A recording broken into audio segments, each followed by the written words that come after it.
All right, everyone. Good evening. Thank you for joining us today. My name is Zara Shakur Jamal, and I work for the Asian Family Support Services of Austin. Um, Thank you all for joining. We have a thank you to our partners at American Gateways and the U.S. Census Bureau for making this event possible.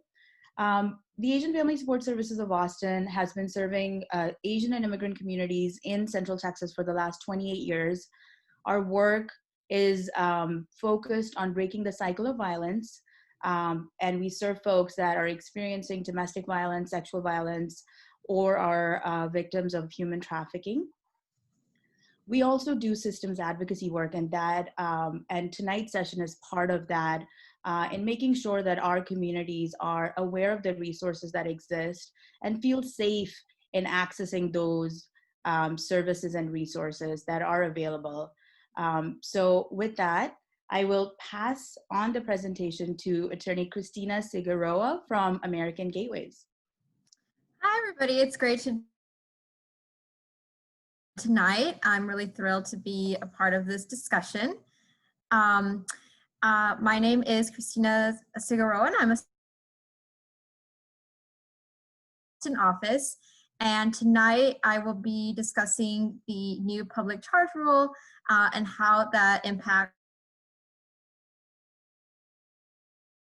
that many people are wondering about at this time. And so I hope that I will be able to clarify questions and doubts that the community might have.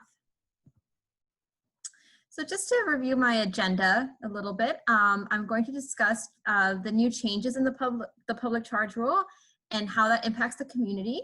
I'll be specifically looking at what populations will be impacted by the new rule, as well as talk about exceptions to this rule. And lastly, I will provide important updates regarding the COVID-19 pandemic and local resources. So I wanted to talk or to take a moment to talk about American Gateways. American Gateways is a nonprofit organization that serves the immigrant community. We provide legal services to the immigrant community in Austin, San Antonio, and Waco. And we also serve counties that surround these cities. In total, we serve 23 counties in Central Texas. Right now, even though we are working remotely, we are still providing legal services, and we are accepting screens for services. And so in a minute, I'm going to provide a slide that has our contact information.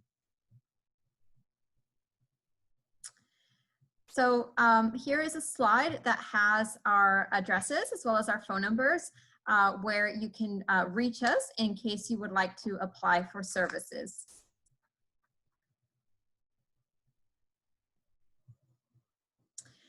So to provide an overview of our program and services, we do provide immigration legal services, and we have different prongs to the work that we do.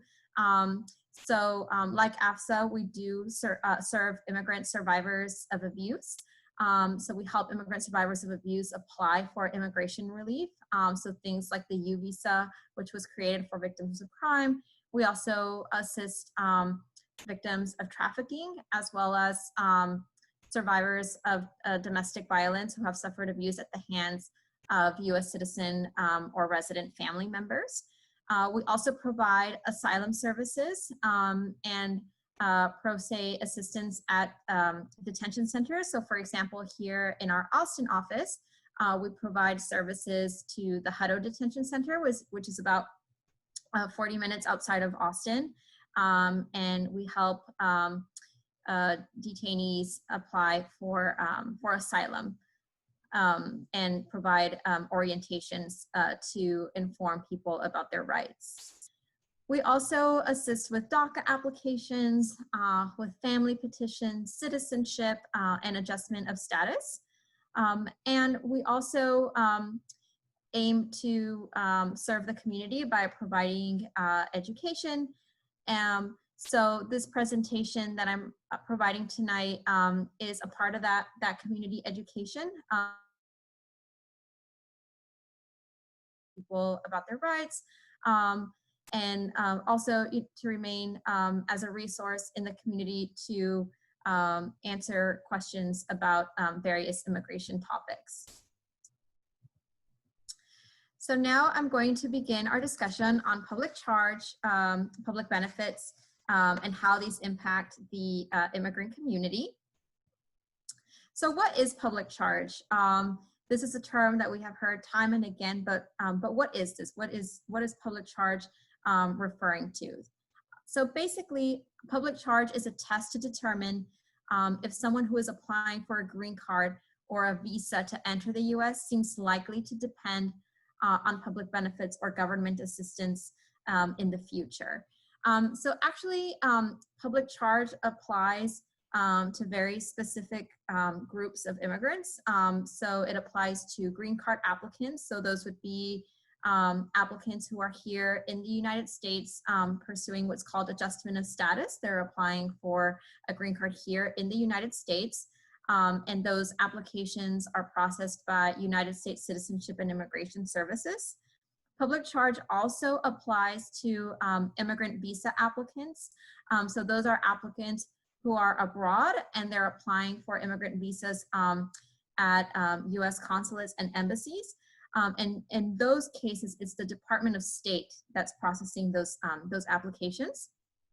Public charge also applies to permanent residents who have been outside the US for 180 days or more and are now seeking re-entry into the United States. And public charge also applies to people who are applying to extend a temporary non-immigrant visa or seeking to change the category of their non-immigrant visa. To further delve into the definition of public charge, the definition is someone who is primarily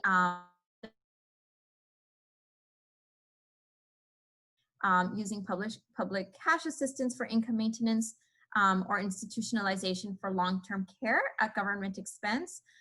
So examples of public cash assistance would be things like SSI or TANF. And institutionalization for long-term care would be, for example, a nursing home or a mental health institution. So now I'm going to talk about the changes to public charge. So public charge has actually been around for a long time. It's been around for over 100 years, but recently the Department of Homeland Security expanded the definition of public charge. So in August of last year, the Department of Homeland Security published a new rule related to public charge.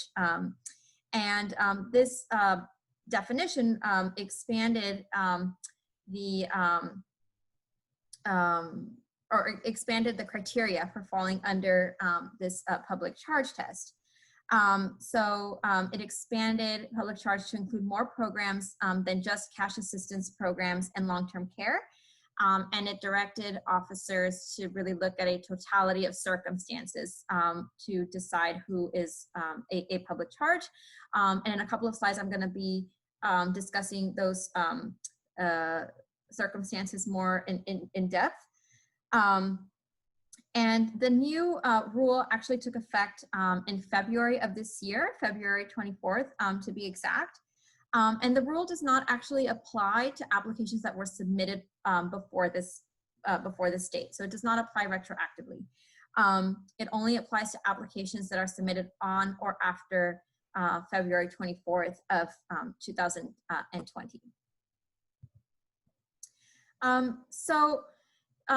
One thing that I have seen in my practice is a fear and anxiety surrounding, this public charge rule. What I try to clarify to people is that there are actually a lot of groups that actually don't fall under the public charge test. So there are groups of immigrants that don't need to worry about this public charge analysis when they're seeking immigration benefits. And so I've included some examples here, which include refugees and asylees, so people who come to the US seeking protection because they have fled persecution in their home countries. They do not fall under the public charge test, nor do victims of certain crimes. I mentioned that we work with UVisa clients. So the UVisa was created for people who have been a victim of crime in the United States. And UVisa applicants also do not fall under the public charge test, nor do victims of human trafficking. DACA applicants also do not fall under public charge. Applicants for temporary protected status do not fall under public charge, nor do naturalization applicants. So permanent residents who are now applying for their citizenship don't need to worry about the public charge test, and most legal permanent residents. So permanent residents, for example, who are applying to renew their green cards, they do not fall under the public charge test, which permanent residents do fall under the test is if they've been outside of the country for 180 days or more and are now applying to re-enter. But in most circumstances, permanent residents do not fall under the public charge test. I realize that there has been a lot of fear about receiving benefits, a lot of confusion about which benefits actually fall under this new rule. And sadly, because of this fear, a lot of people have opted against obtaining benefits. But I wanted to reassure people that there are actually a number of benefits that are not included under this new rule. So for example, benefits that are received by eligible family members. So if you live in a household in which the children are US citizens, the benefits received by those children do not impact public charge. Other programs like the Children's Health Insurance Program or CHIP do not fall under the new rule. Pregnancy Medicaid is another one that does not affect public charge, nor does Medicaid for Children, Emergency Medicaid, the Special Supplemental Nutrition for Women, Infants, and Children, or WIC, emergency medical services, or public health services, emergency disaster relief, and school breakfast and lunch. All of these things do not fall under public charge. So it is perfectly safe and fine for US citizen children family members to continue receiving their benefits, and it won't have an impact on their immigrant parents' cases. And also, it is safe to obtain things like emergency health care. So now I wanted to talk about those benefits that are included in the new rule. So I've mentioned some of this or some of these things already, but traditionally, cash support for income maintenance has been considered as public charge. So that would be things like SSI or temporary assistance for needy families, or TANF, as well as general assistance, so things like state and local cash assistance programs. Non-emergency Medicaid is another one that would also fall under this new rule, as would be Supplemental Nutrition Assistance Program, or SNAP, and public housing or Section 8 housing. As is demonstrated in this slide, the new public charge rule has expanded those benefits that would fall under the test. But some important things to consider. A lot of people who are applying for immigrant benefits, likely are not eligible for these benefits anyway to begin with. So it's not something that would necessarily impact them directly. So like the great majority of people who are applying for green cards do not qualify at this time for these benefits. But unfortunately, this rule has created a chilling effect in that it has scared people has scared people into disenrolling from certain benefits. Now, a little while ago, I mentioned totality of the circumstances as being one of the things that now officers are called to look at when they are analyzing public charge. So receipt of benefits is actually just one part of the circumstances that are now considered for public charge. So the public charge test focuses on many facts, such as age, ability to work, income. Other things that they will look at now include household size, education and skills, employment, financial resources, health, and whether or not a person has private health insurance, ability to speak English, as well as affidavit of support. And I'll talk a little bit about what each of those things mean. So with regards to age, they want to look at whether the applicant is able to work. They're going to look at whether the applicant is over the age of 18 or below the minimum retirement age. So unfortunately, being a child or a senior would be something that could be weighed negatively. Ability to work as well. They want to see that the person is able to work. They will also look at health. So if an applicant for admission has a medical condition that could affect their ability to work or attend school or care for themselves, this could be a negative factor if they are unable to show that they have private insurance or resources to cover that care. They're also going to look at family size. So they're going to take into consideration whether the applicant has a large number of children or other dependent family members like aging parents. They will also look at income, like I said. So they are going to see where the applicant falls under the federal poverty guidelines. They're also going to look at education and skills. So they're going to want to know if somebody's education is sufficient in order to maintain employment. And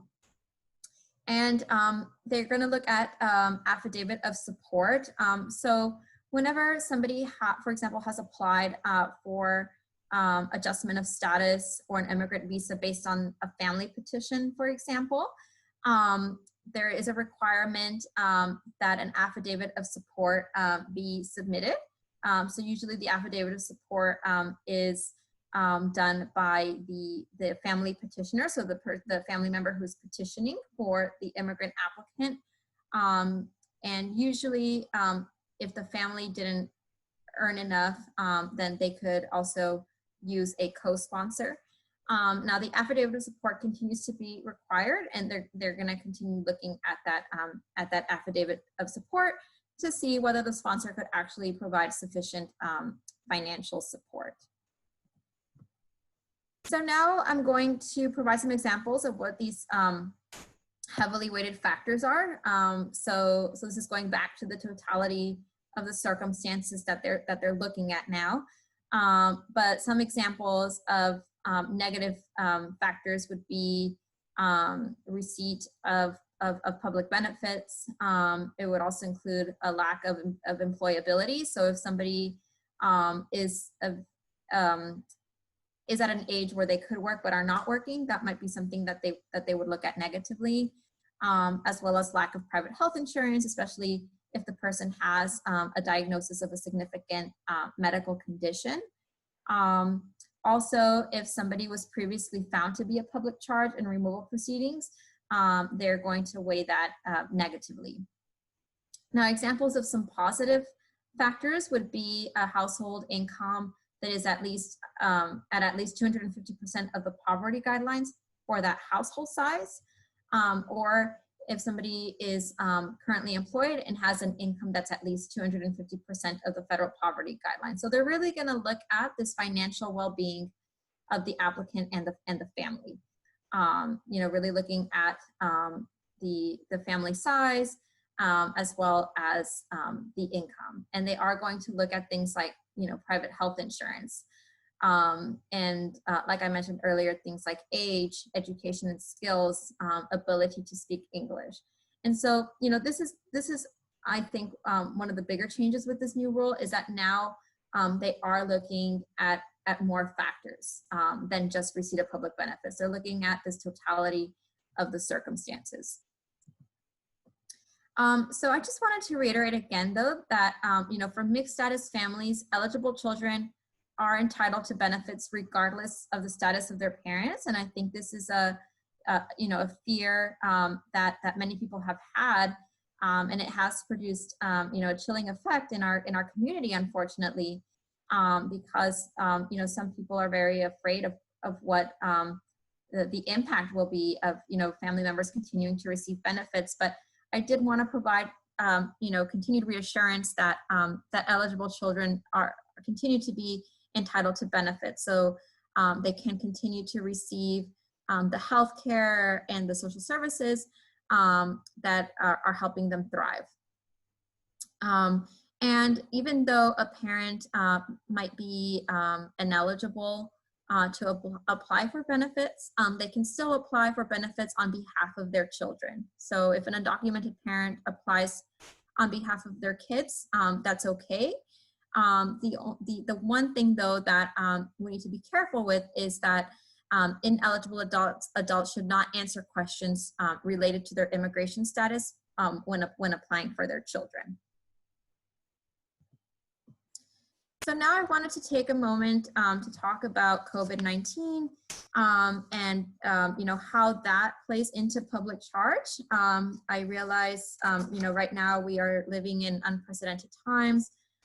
Sadly, a lot of families are confronting financial difficulty accessing healthcare, and so I did want to tie public charge into what this means for families during the COVID-19 pandemic. So the United States Citizenship and Immigration Services has announced that testing, treatment, and preventive care for COVID-19 will not be considered in the public charge test. They have also announced that if a person who is subject to the public charge test, so again, that being a person who's applying for a green card or somebody applying for an immigrant visa, if they live in a place where disease prevention methods, so things like social distancing or quarantine, or if the person's employer, school, or university shuts down, that applicant can actually submit evidence of that that can be considered in their application. So folks can submit an explanation as to why they are experiencing economic hardship at this time.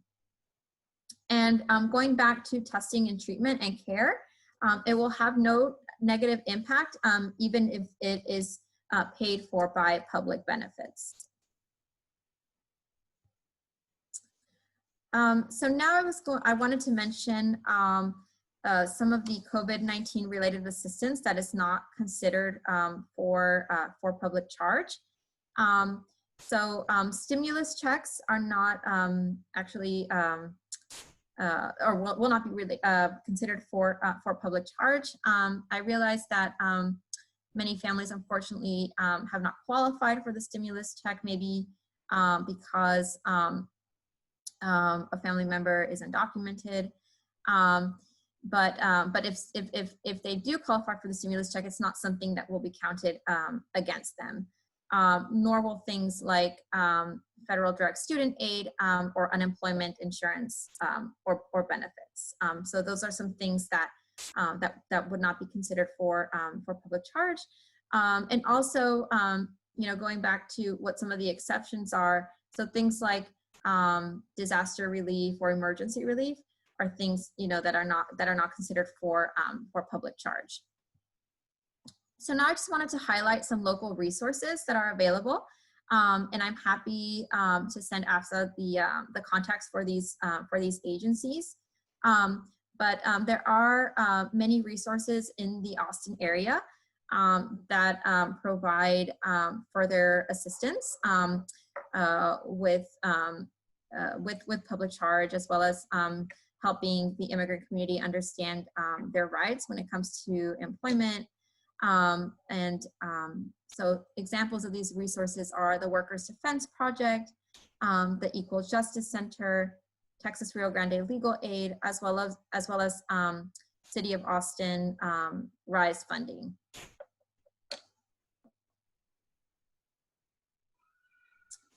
And that concludes my presentation. Again, I am really thrilled to be part of this discussion tonight. And at the end of the presentation, I am available to take questions. Awesome. Thank you so much, Christina. That was very helpful. We're seeing some questions roll in. I encourage folks to send questions in either through the Zoom link, the chat, or the Q&A, or if you're watching on Facebook Live, you can comment there. We will definitely have time to take some questions that are coming in. Christina, I think you touched on this, but many in our communities and in immigrant communities in general live in fear, and these are trying times economically, and we want to make sure that community members and advocates are informed about what resources are available and what public assistance they can benefit from to get through these difficult times during this pandemic. So thank you so much. And we'll definitely, I see that there are some questions that are coming in, so we'll definitely ask you some of those questions after Fung Fung's presentation. I want to pass on the mic to Fung Fung with the U.S. Census Bureau, and she'll talk to us about the importance of the census, why it's so important for communities like ours to get counted, and the long-term impact that it has on funding and access. So with that, Fung Fung, please take it away. Thank you, Zara. Hi, everyone. Good evening. Christina, if you can take off your presentation. Oh, I'm sorry. I didn't realize I was still sharing my screen. Yeah. Okay. Thank you. Let's see. Okay, hopefully it's displaying. All right, well, first of all, thank you very much for the Asian Family Support Services of Austin, as well as the Austin Asian Complete Count Committee to host this important event and to invite me over to talk a little bit about the census. My name is Fang Fang. I am a partnership specialist with U.S. Census Bureau. I'm based in Austin right here. I just wanted to, before everything, I wanted to make this a quick announcement that the Census Bureau just resumed our field operation. We were put on hold for almost 3 months due to the COVID-19, like a lot of the companies and organizations. Now we are back to operation, and we need to hire a lot of people. So usually appropriation laws requires federal employees to be U.S. citizens. But the laws waiver also permit the Census Bureau to hire non-citizens who are legally entitled to work in the U.S. To be hired during the 2020 census. What they can do is they can be the translator, because oftentimes they have the bilingual capability, or they can be the census taker.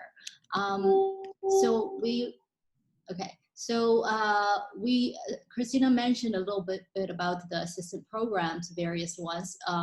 Census Bureau also works with the state and tribal governments to get the census income to excluded, so that if, like in Texas, if people are on SNAP or temporary assistance for needy families, these two assistance program, their income, that generated from the census will be exempt so that they won't lose their benefits. If you guys are interested in applying for this job, you can text the Texas jobs to 313131. The good thing about this is it's locally hire, and you will be working with your community, and it's working from home, a flexible hour. And if you think about the census taker enumerators, that's what you will be doing, and that's a really great way to help the community with some income. Sounds like a little income, but it's actually competitive pay. All right, now that we get that out of the way, I wanted to quickly go through some basics of the census. So the census is required by the US Constitution, and we have been conducting census every 10 years since 1790, so it's pretty old.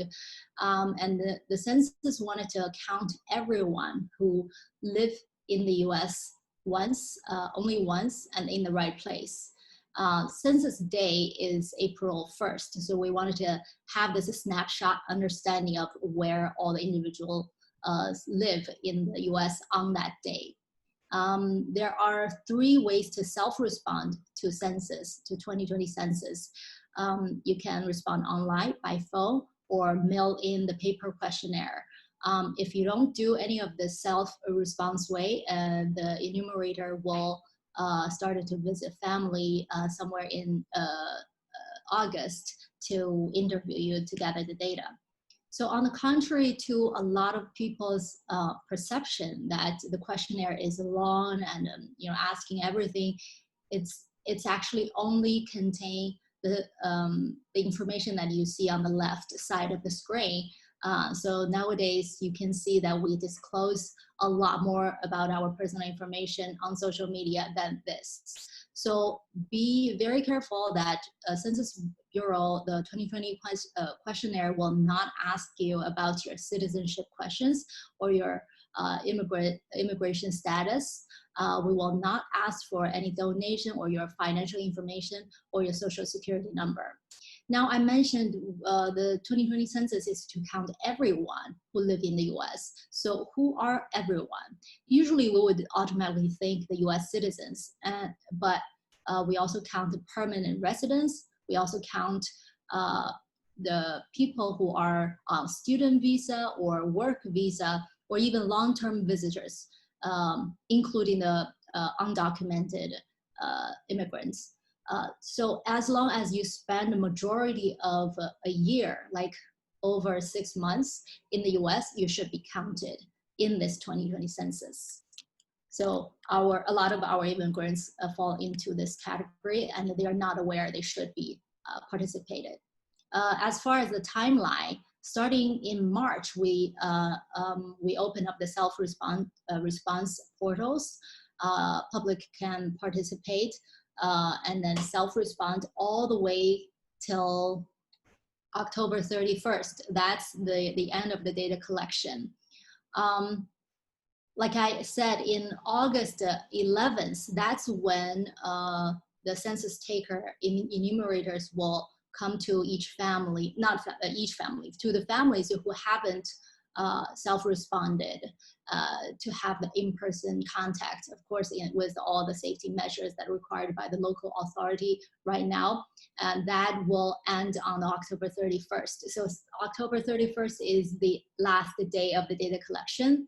And then after that, Census Bureau will process the data, compile a report, and submit to the president by the end of April 2021. Another big concern that everyone shares is how safe is the data that they share with the Census Bureau. And this is extremely true for all the immigrants and the community of colors. So rest assured, the federal law protects your information and prohibit the Census Bureau to share your information, your answers to any other government agencies or law enforcement. And your answer will not be able to be used against you by the government agencies or in court. So the paper questionnaire will come in either English or Spanish, but if you respond online or by phone, we have 13 other languages for you to use. And in addition, we have 59 other non-English language as the language guide to help you to understand what the questionnaire is asking. So now let's move on to another session that's quite important as well. Just because it's required by the Constitution doesn't mean that everyone would automatically want to respond to the census. So I guess the real question is, why should we participate in the census? I always say census is the foundation of the democracy. It's to decide how the federal government will allocate the money and allocate the power. And besides that, the information, the knowledge that we gain from the data that collected through the census will inform policies and business decisions. And that knowledge alone is another form of power. So let's talk about money. How much? We're looking at almost 700 billion every year for the next 10 years. And that's the money that federal government will divide it into each state. So let's take Texas, for example. In 2016, that part of money that comes from the federal government is the second largest income source for the Texas government. And that's the money that's funding Medicaid, Medicare, student loan, SNAP, basically all the assistance program that a lot of the programs that Christina mentioned. And I've met certain family community members thinking that they are not using any of them, they don't need it. But if you live in the US, you drive on the road, your housing, the library, the emergency services, public services, everything is, the funding is from here. So if you are miscounted, if one person is undercounted, and that means the community is losing $1,500 each year, and for 10 years. That's how much damage we're talking about. And if you are not moving out, just undercounted, that money is going to be spread really thin, right? The slice of pie will be very thin for each one. And that's money that we just leave on the table for other states to grab, let's put it that way. So, and then the power side, last census 10 years ago in 2010, Texas gained 4 seats in Congress purely because of the population growth. And this time around, it's projected that Texas could gain 3 more because we have been the fastest growing region in the nation, and Asians are the fastest growing race and ethnicity in this region. With that said, all this importance, people are probably biggest factor for people to not participate in the census is actually not the fear, not the concerns, but the unawareness. They are just not aware of the census, when is it, how to respond it, and not aware of the benefits and consequences that comes with it. So we have a few group of population that's extremely hard to count and often historically undercounted. And if you look at these examples, a lot of immigrants groups and community fall into, check multiple boxes into this hard to count population. That's why I really appreciate, AFSSA and AFSSA to provide this platform for census to talk to the immigrants community, to let them realize that they need to be counted, and there is benefits and consequences, and then their data is very protected and 100% confidential. So that said, how are we doing so far? Because we have been collecting the data from the self-responding way, and we're releasing the data every day. So as of yesterday, nationwide, a little over 60% of the household in the US have responded, self-responded. In Texas, that number is 56.4%. And you can see the situation in the Travis County and in the surrounding counties. Texas ranks 41st out of all 50 states in terms of the self-response rate. That's not a good news. That's part of the reason is because we don't have this statewide complete count committee to support, unlike California and a lot of other states. So we are lagged behind. That means 4 out of 10 families haven't responded. So we really urge public, now that you know everyone, immigrants or long-term visitors, undocumented immigrants, to go online, 2020census.gov, or call this hotline number, 844-330-2020, or if you have a mail address, most likely you already received the invitation letter from the Census Bureau.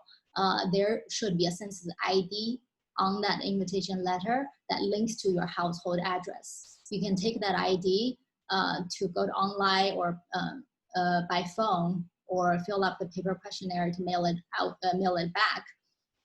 If you misplaced your letter, unfortunately you can't get another one, but you can still go online and by phone to use your address to locate your profile and complete that. And I did my a long time ago.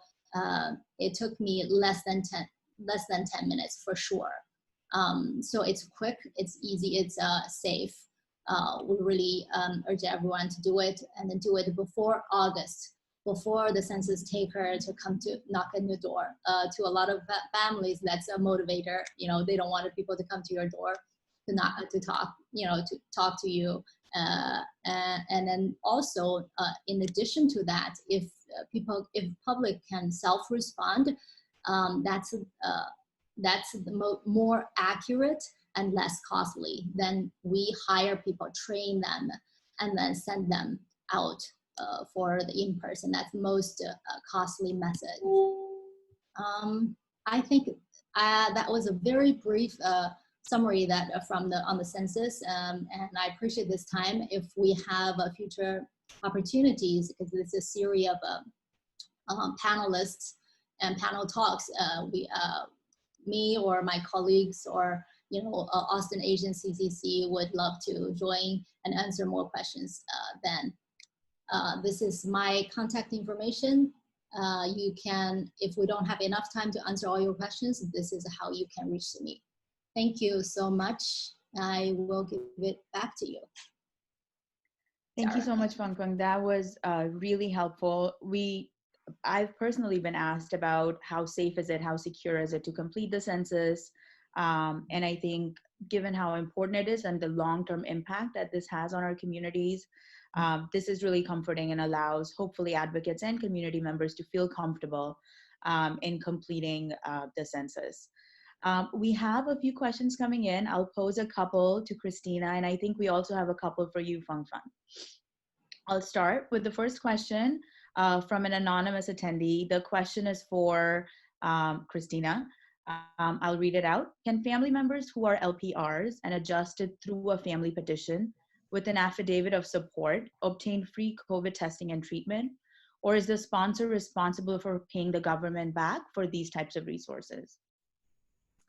So like I mentioned in my presentation, testing and treatment for COVID-19, it's not part of the public charge analysis, and so it's not something that and also it's not something that the sponsor would have to pay back to the government if it is paid for by public benefits. Thank you. All right, and I'm going to jump in with a census question. It says, although I understand, this is also from an anonymous attendee, although I understand that everyone is encouraged to fill out the census and that it's not a safety risk, many don't feel that way. How do we communicate this to those worried about filling out the census, whether due to documentation, abuse, safety, etc.? Do you have any recommendations regarding information that we can share with others who are afraid to fill out the census? Mhm. Yeah, as I mentioned, it's definitely one of the biggest concern, especially among our immigrants community. Like I said, all of your response and information that you shared with the Census Bureau is protected by federal law. But for a lot of immigrants that, you know, they translated from their original country's culture and then into this culture. So I guess from an immigrant perspective than myself, I think you really comes down to compare what's your loss, what's your benefit, and then, you know, what's the risk you're taking. So if you trust the law, if you know, which is a federal law that's protect the confidentiality, and also if you don't count yourself, that's the money that you and your community lose for 10 years. And then if you think about the data for local government, for business, for nonprofits, what's the first thing that they would ask if they wanted to start a new program that benefits to the community?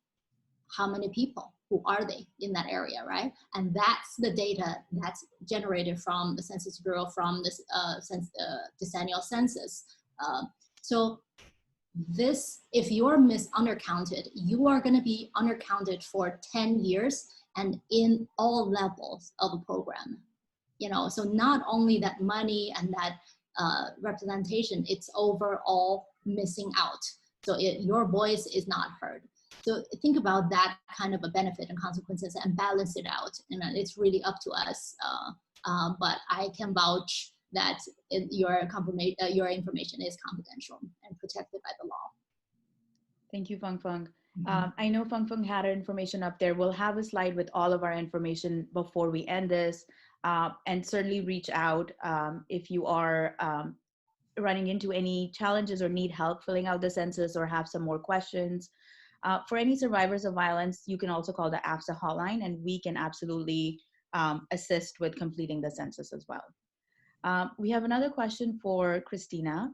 I live in the USA and my sister sponsored me to receive my green card, but unfortunately she passed away. We turned in all the paperwork. What are some next steps I should take? Am I disqualified? What options do I have? So that's a very case-specific question. I'm unable to answer, you know, specific questions, but generally what I would say in this situation, I think it would be important to consult with an immigration attorney to assess the facts in the case and to see what needs to be done. I think it depends on where in the process the person is, and so my biggest advice would be to consult with an experienced immigration lawyer who can look at the case and help with that. Christina, is that something that they can reach out to the American Gateway's phone number for information on? Yeah, so we do accept, we like I mentioned earlier, we do accept screens right now. They can reach either our Austin office, our San Antonio office, or our Waco office, depending on where they live, and apply for services.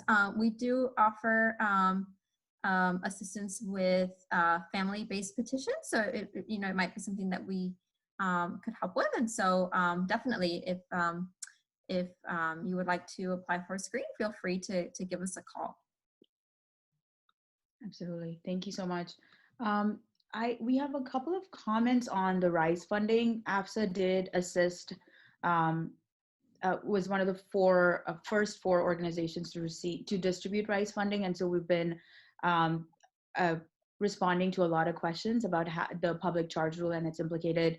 I'm pretty sure you said that it is exempted, but if you can take a second to just clarify that.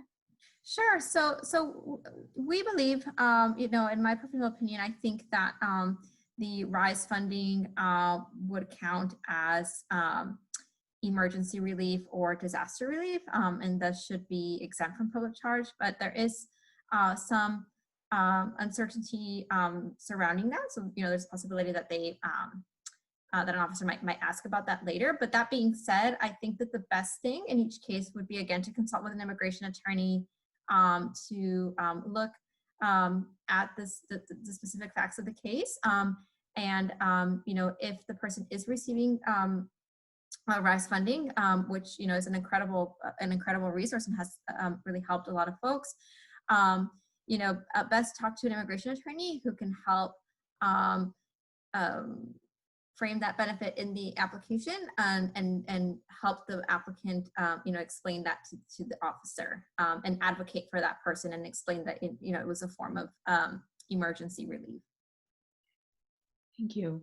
I wanted to comment on language access. So for survivors of violence that are reaching out to the Asian Family Support Services of Austin, we will always get an interpreter on the line and ensure that their language needs are met. Just a couple years ago, we served folks in as many as 26 languages. And so while we have staff that are bilingual, we'll also use other interpreters and language lines to ensure that access is truly comfortable for the client. Can both of you speak a little bit about language access resources that your organizations have? Sure, I can chime in.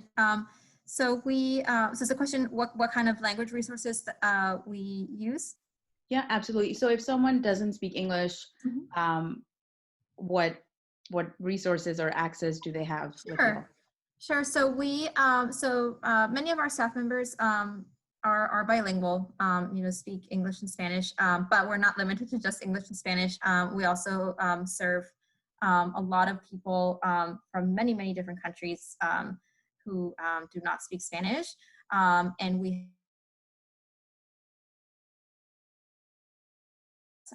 been really fortunate in getting the support from community members who have wanted to volunteer with our organization as translators or interpreters. If we are unable to find an in-person interpreter, we also have access to things like Language Line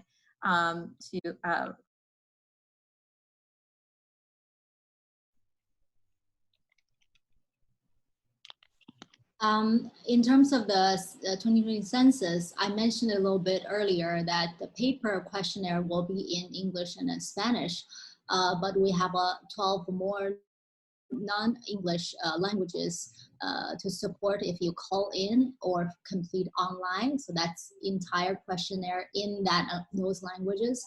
And we also have 59 other languages as language guide. What it means is you'll see, oh, 姓名, name, oh, that means 姓名. That means, you understand what the form is asking. And we also have a lot of material, for example, recorded step-by-step tutorial in 59 languages to help you which website to get on in your language and how to fill up each one, and then until the end of the questionnaire. So in terms of that, we are very prepared. But our partners, those are usually the organizations or businesses and local government, they are also doing a tremendous supplementary work. For example, if we have, we don't include, say, people in Myanmar, their language or their regional languages, and then this nonprofit who has that language capability would translate that kind of a language for the community. So this is really a national campaign, but more of a local community-based campaign. So as I mentioned, Austin Asian Complete Count is the lead to mobilize all the Asian communities in our area. So we provide a lot of the resource for beyond even the 60 languages. Thank you, Fang Fang. Mm-hmm. We had a question come in, Christina. So for children who are citizens who receive SNAP benefits, does that affect them in the future when they're applying for FAFSA for college? I am not certain, but I am happy to look into it and get back to you with that information. So I could email AFSSA and let you all know. I don't know the answer to that question. I apologize. Oh, no worries. We had that one come in through the chat, so maybe we can just post a little info about it on our Facebook page or something a little further on. We'll also be sending an email follow-up to everyone who's been in the webinar. So we'll make sure to have all the numbers, all the contact information for the various agencies that were mentioned along with the census. And then if there's one or two stray questions that we didn't get to, we can try to formulate answers and include them as well. Great. And just thank you, Christina, for that. I know some of the questions have been really specific, and of course, you can't offer legal advice on a panel. But again, any resources that anyone needs, reach out to AFSSA, and we're happy to connect you with Christina and Feng Feng. In just a minute, we'll also put a slide up with the information for all three of us on one slide, so feel free to take a picture of that. Before we go, one thing that we've been hearing a lot is our nonprofits like ours open and taking clients. So one thing that we do want to remind folks is that we are working remotely, but all of our services are available. So the way to reach out to us is through our hotline, which we'll post in just 1 second. Christina also said that the American Gateways is also taking clients and are available through these numbers.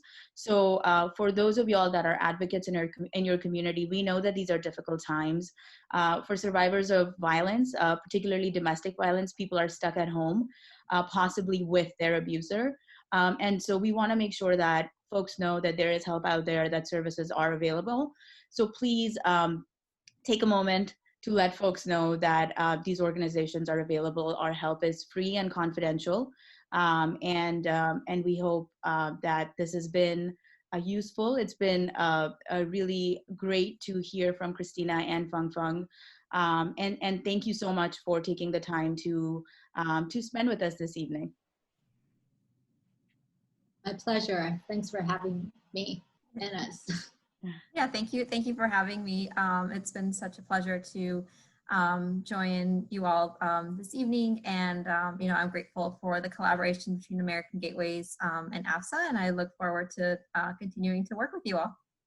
Absolutely. Like Feng Feng mentioned, this is one in a series of 3 Know Your Rights sessions that we are hosting with American Gateways. So keep an eye out on our social media and also American Gateways for more information. We also hope to include the U.S. Census Bureau. This is an ongoing effort, and we want to make sure that this information is as easily available to folks as possible. So hopefully we'll see you at one of our follow-up sessions as well. Thanks, everyone. Thanks, Have a good everyone. night. Thank you. Thank you.